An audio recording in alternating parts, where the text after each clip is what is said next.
Hey everyone, it's Monica and I'm 29 years old. Buckle up because I got a story that I never thought I'd be telling. You see, my whole life felt like it was tailor-made for someone else, not me. My parents were all about playing it safe. Safety first, safety last, basically. Safety was their middle name. It was ingrained in me to always take the safest route, which made my life as exciting as watching paint dry. Anyhow, here comes Andre. The guy was the epitome of safety. Christian, family-oriented, corporate job, heck. He probably had a stockpile of insurance policies just in case. He was Mr. White Picket Fence, and I figured, why not? Safe was my middle name too, after all. So we got hitched after college, and life went on just as expected. Predictable mornings, predictable evenings, and a predictably comfortable existence. But let me tell you, even the safest roads can take the craziest turns. So there I was, trapped in this suburban purgatory, feeling the weight of monotony creeping up on me like a ninja. Resentment? Oh, it was knocking on my door, and I was trying my best to keep it out. I couldn't punish my husband and kids with my behavior. I thought I was the problem, so obviously I had to fix it myself. But you know what they say, the more you resist, the stronger it gets. I found myself resenting the life I had chosen, the decisions that led me to this picturesque yet painfully dull existence. And yet, instead of breaking free, I decided to play the part even more convincingly. I dove into the world of stereotypical wife things. Neighborhood action plans? Oh, I was the captain of that ship. I had the moms in the area sign up for more activities than they could keep track of. But let me tell you, behind the perfectly arranged smiles and orchestrated events, I was drowning in boredom. I wanted something more for myself, but I felt like I was trapped. I yearned for something more, something that would make my heart race. But the suburban script said otherwise. Hiking, ice skating, or anything remotely exciting was off the table. It didn't fit the mold of who I was supposed to be. So I continued being the wine mom in suburbia, even though every sip felt like a drop of regret. Now, here's the kicker. Andre, my safety net, wasn't immune to the monotony either. Instead of acknowledging it, though, he took a different route. He'd lash out at me, nitpicking every little thing until our home became a war zone of passive-aggressive comments and resentful glances. Andre, can we please talk about what's been going on between us? What's there to talk about, Monica? You know exactly what I mean. This constant bickering, the tension. It's not healthy for either of us. Well, maybe if things were different around here, we wouldn't be having these issues. Different? How? I'm doing everything I can to make this a home, to be the wife you want me to be, but you keep nitpicking at everything. Do you resent me? What? How could you ask me that? Answer me. Do you resent all of this? Everything we built together? Yes? No? I don't know. It's all just too much. I think we need to talk to someone about us. What? Are you out of your mind? What's wrong with that? You want to humiliate me, huh? What would I look like going to some shrink? This wasn't part of the plan. There's no shame in getting help, Andre. I think we really need it. No, absolutely not. Listen, forget I ever said anything. Just drop it. So what? You're just giving up on us? I want this to work. Why can't you meet me halfway? I'm not saying that. Look, hey, don't cry, okay? Everything's gonna be okay. Just, I'm sorry, okay? Forget that I said anything, okay? Arguments became our currency, and apologies were just empty promises. I knew something had to change, but breaking free from this cycle felt like an impossible feat. The life I thought was safe and predictable had become a cage, and I was rattling the bars, desperate for a taste of freedom. On a hot summer day, I found out we were getting a new neighbor. It was a bit exciting because the houses next to ours had been empty forever. Finally, something different was about to happen, and I felt like a giddy schoolgirl. Watching through the living room window, I saw a moving truck pull up to the empty house. The idea of someone new moving in sparked some hope in me.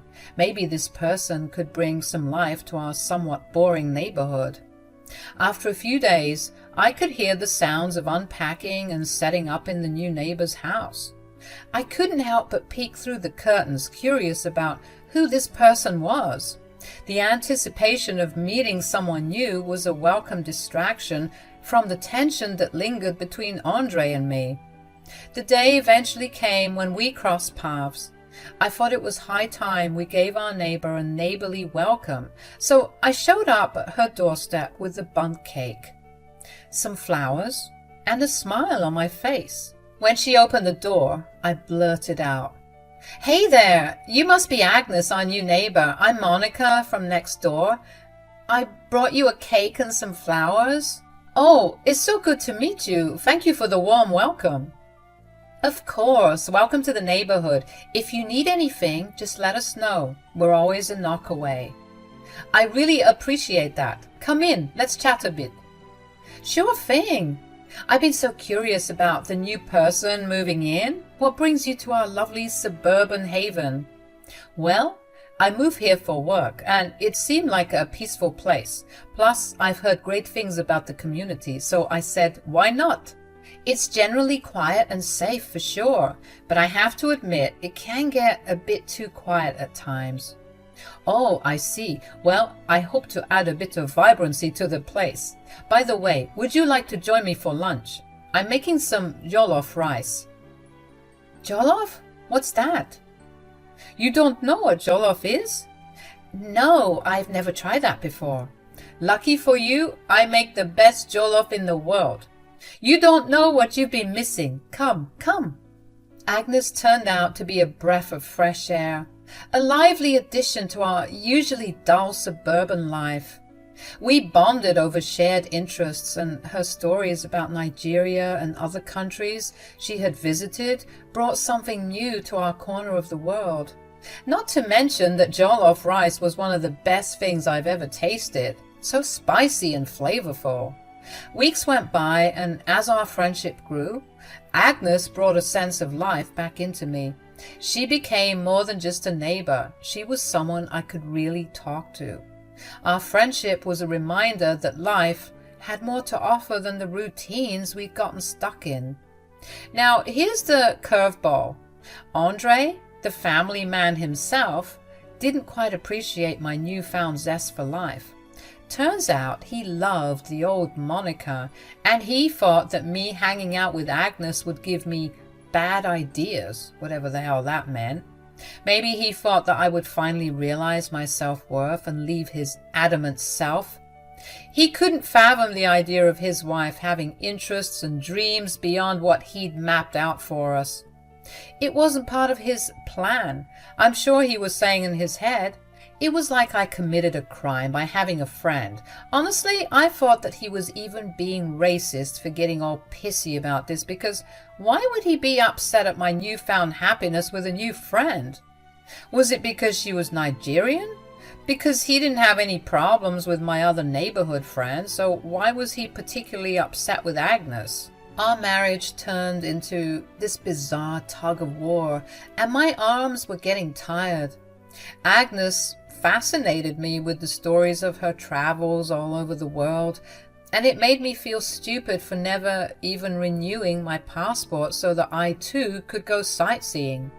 She was so accomplished, and she looked like she was at peace. I envied that. Well, as I'm sure you lovely bunch must know, what comes up always eventually has to come down. The initial buzz of having a new neighbor kind of died down. There were only so many places to show her around town, so Agnes settled into a routine, and soon she was caught up with work, leaving me with the same old suburban blues. Boredom crept back in, making the routine of being a housewife feel even more hopeless. The dream I once thought was safe and predictable now felt like a prison. But then a light bulb moment hit me. Why not get a job? Something to break free from the monotony and add a dash of excitement to my life. I was eager to share my newfound plan with Andre, thinking he would be thrilled at the prospect of me doing something for myself. However, the reaction I got was far from what I expected. Instead of support, Andre lost his cool. He started yelling, demanding to know what had gotten into me.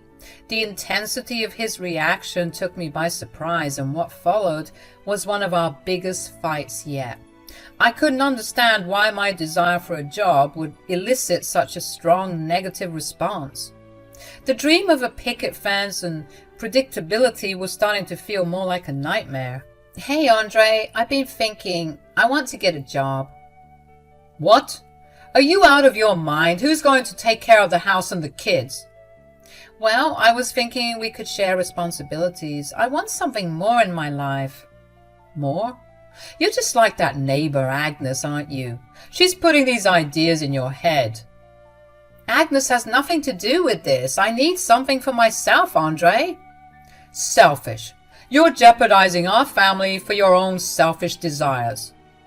"I can't keep living this way, Andre. We're both miserable." "Oh, now you're the expert on our lives, thanks to your new liberator, Agnes." "Stop blaming Agnes. This isn't about her. It's about me. I deserve more.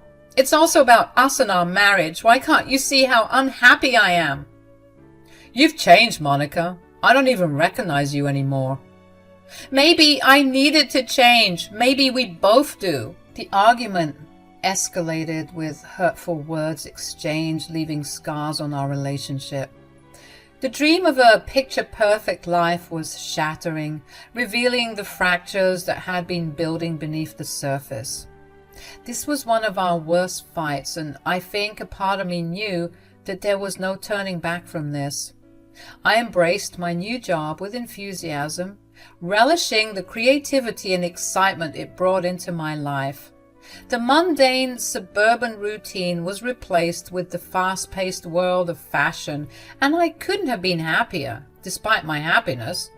There was one certain energy-sucking vampire lurking in the corners of my home. Andre's resentment lingered like a storm cloud. I chose to ignore his passive-aggressive comments and focus on my own journey of self-discovery. I believed in leading by example for my daughters, showing them the importance of pursuing their dreams and that nothing was impossible. As time went on, me and Andre settled into a silent agreement, avoiding confrontations and pretending everything was fine. I wished my husband would open up, but his walls seemed to be strong. The tension between us was sick, and it was so frustrating sharing a bed with someone who wasn't willing to love me.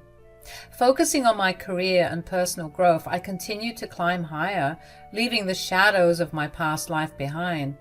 I had only been there for about 3 months, but already I was dominating. And if I do say so myself, I was super proud of what I was accomplishing. Of course, I couldn't share the good news with my husband because it would probably just spark another argument. So I kept it all in. I would try and share the news with Agnes, but her responses were dwindling as the weeks went by, and I didn't know why. I didn't want to bother her, so I also stopped responding as often, just so she knew I was giving her her space. I'm not going to lie, it stung a bit to see that we weren't as close as we were before, but unfortunately, that's just the way adulting works sometimes.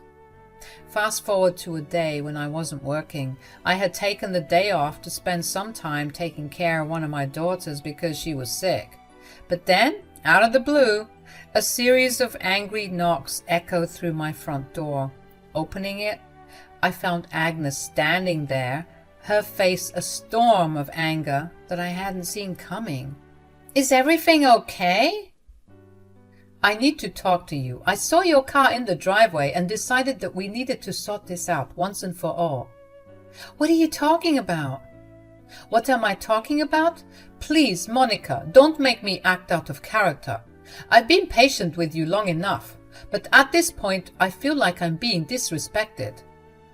I don't know what's going on, Agnes. Is this about texting?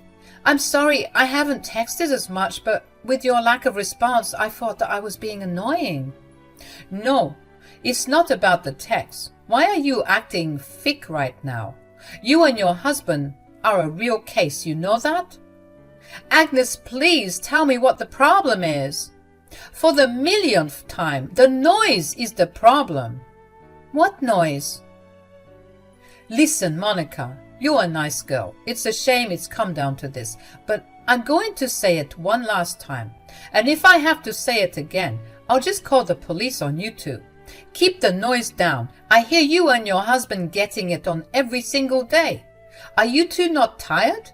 Because I am. It's too much. Every time I've come to knock here and complain about your noise, your idiot husband has greeted me with a stupid smile and told me that you two would keep it down, but you don't. You just go at it like wild animals, and I get migraines from hearing you two. I was shocked, you all. I couldn't believe what I was hearing. What noises? What the hell was she talking about? Hello? Monica, are you even listening to me? I'm normally at work all day. What? I'm always at work. Today is the first day I've ever had a day off. And Andre isn't home right now. He never comes home during the day. And I'm always at work. What noise are you talking about? Oh, honey. I was standing there, tears streaming down my face, the reality of the situation hitting me like a ton of bricks. Agnes, now apologetic and sympathetic, tried to console me, explaining that she had no clue Andre was cheating. She thought I was always at home, which was why she was avoiding me in the neighborhood and not texting as often. She thought I was disrespecting her for not listening to her request to keep the noise down. I was humiliated, and the nausea was rising in my throat. I couldn't believe that Andre, my husband, would betray me in such a blatant and heartless manner within the walls of our supposedly sacred family home. The guy who was all about family was cheating. How rich! Agnes, in her kindness, came inside and made me tea, assuring me that everything would be all right. But in that moment, defeat and anger overwhelmed me. This was the final straw, and as the sadness transformed into rage, I realized that the man I had thought was the love of my life was in fact the most awful person I had ever known. I was so angry, you all. At that moment, I thought I'd explode. I'm going to make sure he regrets the day he ever met me. I swear it. When Agnes asked me what I was going to do, I smiled like a Cheshire cat and told her what I was thinking at that moment. By the look on her face, I could tell that she was just as wicked as I was. I can't say that it's a good thing, but it's certainly justified. Have at it, darling. And if you need me for anything, just let me know. But in the meantime, let me make some popcorn. Agnes left me when she ensured that I was okay and said that she was one call away.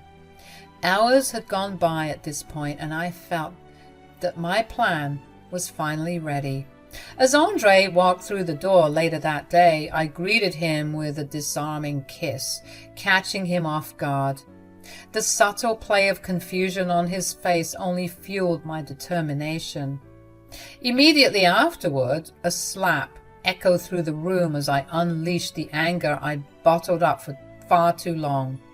Andre's immediate reaction was a mix of surprise and anger. What the hell, Monica? That hurt. What is wrong with you? I should be the one asking you about that. What are you talking about? Have you gone insane? You think this is insane? Just wait a couple more minutes. Answer me now. What's happening? Are you cheating on me, Andre? Andre shifted from anger to looking like a deer in headlights.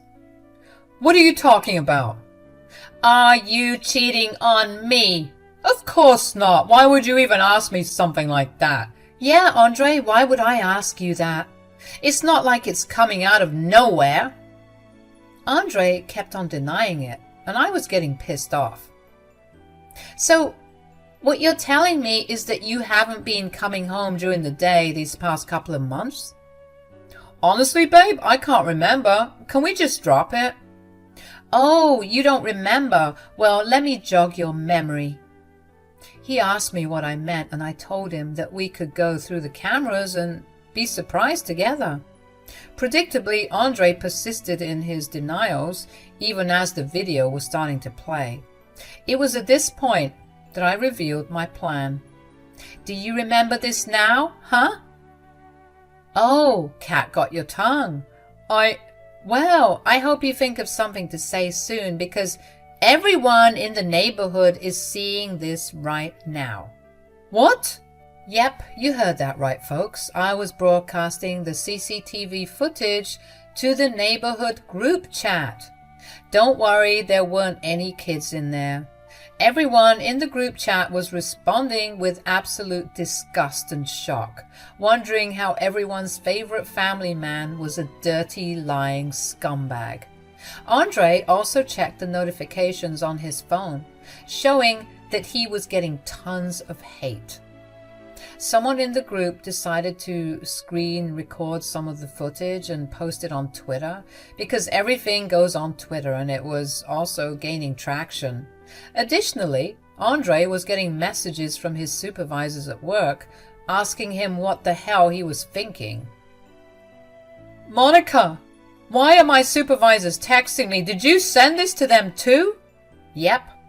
Actually, no, wait, that's a lie. I sent it to your boss. Yep, you also heard that right. The videos were circulating not only within our neighborhood group chat and a small part of the internet, but I also forwarded them to his unsuspecting employers. To add salt to his wounds, I used his own email address, making it seem like he was doing this on his own. I wanted him to feel the weight of the shame he had recklessly brought into the sanctity of our home. Andre's entrance into our home that evening was met with an unexpectedly warm welcome. As he leaned in for a kiss, I redirected my emotions into a slap that resounded through the room. What the hell is wrong with you? You're going to ruin my life. I'm pretty sure it's already ruined, babe. It's going to be hard to come back from this. You had no right to expose me like that. And you had no right to cheat on me. Remember our vows? But this is taking things way too far. How am I going to recover from this? I don't care. You humiliated me. It was time for you to pay. You've treated me like crap for all these years, and it was time for me to get my life back. You're crazy. And you're a dirty, cheating scumbag, and now everyone knows it too. In the aftermath of everything that went down, Andre's life crumbled around him. Good. The once respected family man became a pariah, a source of shame for his friends, co-workers, and family. The negative buzz surrounding his name all around the neighborhood and on Twitter soon led to the swift termination of his employment. Something about bad press. With no job to sustain him and no wife to love him, he ended up hotel hopping, racking up a bill because he insisted on living in luxury. Anyway, the way he spends his money is no longer my business because I'm in the middle of processing for a divorce. As for our home, it underwent a transformation, a cleanse, if you will. The air felt lighter without the burden of Andre's lies hanging over us. The girls, although they were a bit too young to fully understand what was going on, knew that Daddy had hurt Mommy, and that was enough for them at the moment. Though the wounds were still fresh, I was glad that this happened. It was like getting rid of a growth. It was my chance to rebuild, rediscover myself, and redefine what life could be beyond the suffocating confines of an unfulfilling marriage.